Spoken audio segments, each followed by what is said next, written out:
Assalamualaikum warahmatullahi wabarakatuh. Perkenalkan, nama saya Dandi Andianto, NIM 160, jurusan Psikologi Islam, Fakultas Dakwah IAIN Salatiga.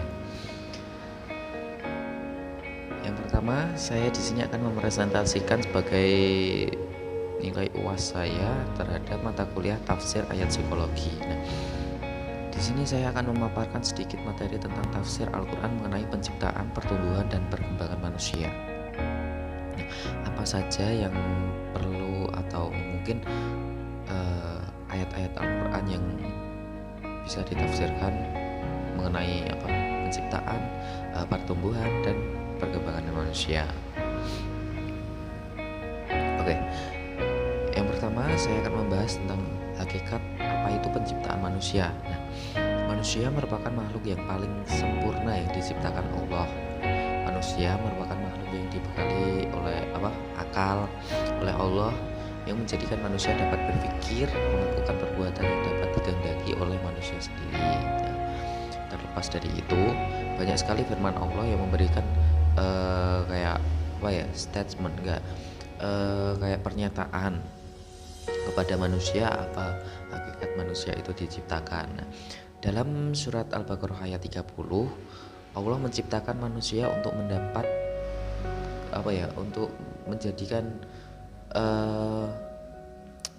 khalifatul fil ard, yang ditugaskan untuk menjadi pimpinan di muka bumi ini atau di bumi ini, dengan diberi software berupa akal, pikiran untuk dapat mengelola bumi dengan sebaik-baiknya. Dalam Quran surat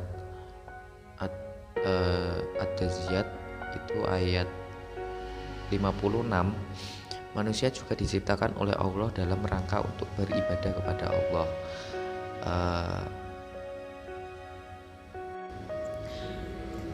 Di surat Ad-Daziyat ayat 56, manusia juga diciptakan oleh Allah dalam rangka untuk beribadah kepada Allah. Ini menjadikan pegangan bagi manusia bahwa kehidupan yang diciptakan oleh Allah, manusia dapat menjadi makhluk yang sempurna karena diberikan keistimewaan berupa untuk menjadikan pengelola atau pemimpin di muka bumi ini, dan dapat melaksanakan ibadah kepada Allah Subhanahu wa taala. Yang kedua itu saya akan memaparkan sedikit tentang tafsir proses penciptaan, pertumbuhan, dan perkembangan manusia. Dalam mengarungi kehidupan di muka bumi ini, di kehidupan ini manusia tentunya tidak terlepas dari proses penciptaan, pertumbuhan, dan perkembangan untuk menjadi manusia yang dapat menjalani kehidupan secara utuh serta mampu menjalankan berbagai fase-fase pertumbuhan dan perkembangan di dalam kehidupan manusia atau keberlangsungan hidup manusia. Berikut ayat-ayat Al-Quran mengenai proses penciptaan, pertumbuhan, dan perkembangan manusia. Ayat yang pertama itu Quran surat Al-Hajj ayat 5. Ini terjemahannya saja ya.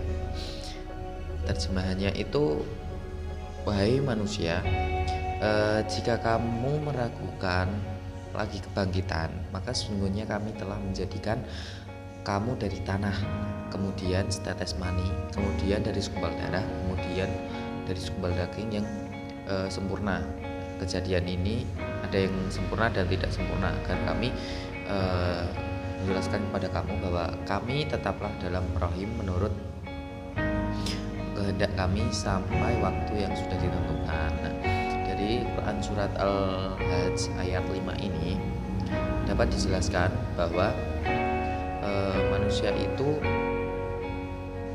memang ada kebenaran pembangkitan. Sebetulnya dalam proses penciptaan manusia terdapat bukti tentang kekuasaan Allah untuk melakukan hal itu. Allah mula-mula telah menciptakan asal-usul kalian dari tanah, terus dari air mani, segumpal darah, segumpal daging, gitu. Setelah itu di antara kalian ada yang dimatikan oleh Allah dan ada lagi yang dipanjangkan umurnya hingga usia lanjut dan mengalami mungkin pikun begitu, lupa. yang tidak mempunyai daya untuk mengetahui sesuatu lagi. Nah, gitu. Bumi yang kalian dapati itu kering kerontang. Nah, apabila diturunkan air terus memperlihatkan tanda kehidupan, bergerak, mengembang, permukaannya meninggi akibat air dan udara, terus ada yang menyela-nyela, dan akhirnya memunculkan berbagai jenis tumbuhan yang indah. Nah, ini membuat siapa aja yang melihatnya itu mungkin bisa merasa senang. Terus yang kedua itu tentang Quran surat Al-Mu'minin ayat 67, dengan artinya dialah yang menciptakanmu dari tanah, kemudian dari setetes air mani, lalu segumpal darah, kemudian kamu dilahirkan sebagai seorang anak, kemudian dibiarkan kamu tumbuh sebagai dewasa, lalu menjadi dua anak. Tetapi diantara kamu ada yang dimatikan sebelum itu kehendak Allah. Jadi wallahu a'lam. Tafsir Al-Mu'minin ini ditafsirkan oleh Jalaluddin Al-Mahali dan Jalaluddin Asy-Syuyuti, yang artinya atau penjabarannya mungkin sedikit saya jelaskan sepemahaman saya. Dialah yang menciptakan kalian dari tanah, yang menciptakan bapak moyang kalian Nabi Adam dari tanah liat. Nah, kemudian dari setetes nutfah itu air mani, sesudah itu menjadi segumpal darah, yakni yang dikeluarkan sebagai seorang anak. Nah, jadi proses-prosesnya memang kita dilahirkan dari segumpal tanah liat, terus adanya setetes nutfah atau air mani, segumpal darah, dan menjadi segumpal daging. Nah, lalu ditiupkannya kamu kehidupan oleh Allah. Terus yang ketiga itu ada Al-Hijr ayat 28. Nah, ini artinya dan ingatlah ketika Tuhanmu berfirman kepada para malaikat, sungguh aku akan menciptakan seseorang manusia dari tanah liat kering, dari lumpur hitam yang dibentuk. Nah, jadi tafsir Ibnu Katsir ini, Al-Hijr ini, bahwa Allah menyebutkan perihal Adam di kalangan para malaikatnya sebelum Adam diciptakan dan dimuliakannya dengan memerintahkan para malaikat untuk bersujud kepadanya. Allah menyebutkan para pembangkang atau mungkin yang melarang yang dilakukan oleh iblis, tidak mau bersujud pada Adam. Nah, pada saat itu iblis berada bersama golongan para malaikat. Iblis tidak mau bersujud kepada Adam karena kafir, ingkar, sombong, dan membanggakan dirinya dengan kebatilan gitu. Nah, mungkin itu saja yang bisa saya paparkan atau bisa saya jelaskan tentang proses penciptaan, pertumbuhan, dan perkembangan manusia. Nah, jadi pada kesimpulannya kita itu memang diciptakan sama, mungkin dari dulu memang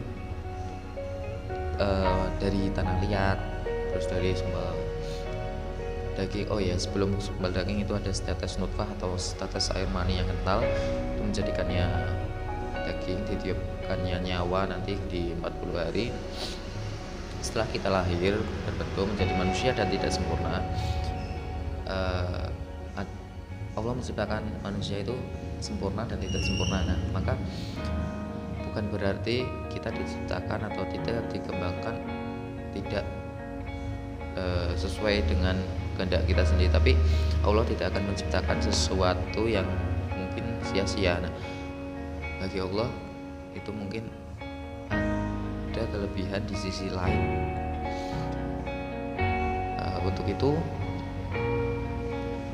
mari kita jaga lingkungan kita, terus menjaga ibadah kepada Allah dengan rajin sholat 5 waktu, agar kita